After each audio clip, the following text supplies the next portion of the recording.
This quick tutorial will show you exactly how to add Google Authentication in Supabase. Whether you're new to Supabase or just looking to enhance your project with an easy-to-use authentication method, this guide will walk you through the process step by step.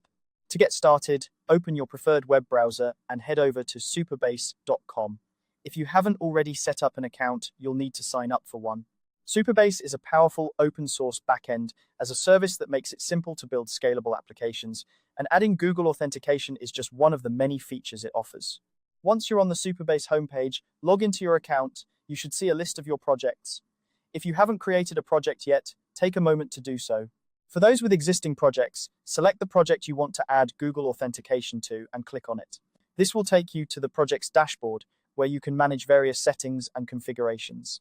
On the left-hand side of the dashboard, you'll notice a menu. From this menu, click on Authentication.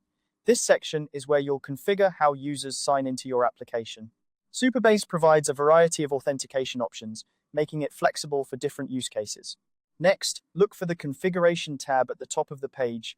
Once you're there, click on Sign In Providers. This is where you can manage the different sign-in methods available for your project. Supabase supports several authentication providers, and in this guide, we're focusing on Google. In the Auth Providers section, you'll see a list of different authentication options. Scroll through until you find Google.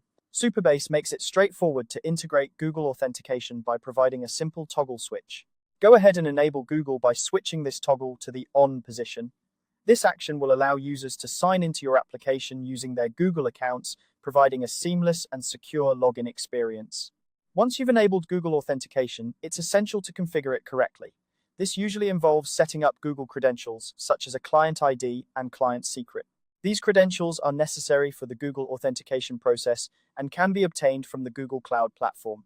If you haven't already done so, create a new project in the Google Cloud console, enable the Google Identity platform, and generate your credentials.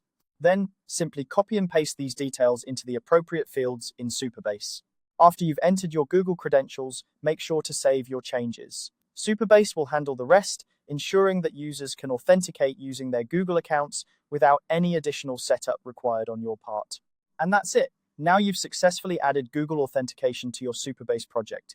This feature not only improves the user experience, but also enhances your application's security by leveraging Google's robust authentication system. Remember to test the authentication process thoroughly to ensure everything works smoothly for your users. Thanks for watching this tutorial. If you found it helpful, feel free to like and subscribe for more guides like this one. If you have any questions, leave them in the comments below and we'll be happy to help. Happy coding!